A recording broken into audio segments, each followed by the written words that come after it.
Assalamualaikum warahmatullahi wabarakatuh. Today we are going to learn about shape. There are two types of shape. First, plane shape and second, solid shape.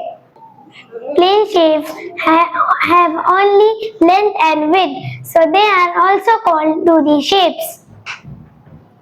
Solid shape have length, width and thickness also, so they are called 3D shapes. Triangle, square, rectangle and circle are some examples of plane shapes. Cube, cuboid, sphere, cone and cylinder are some examples of solid shapes. In a solid shape, the plane figure which makes the object is called face.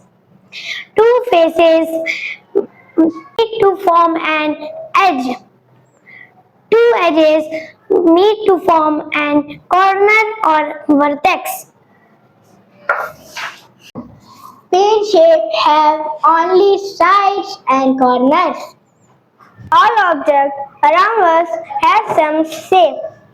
Can you identify the shapes of objects around you?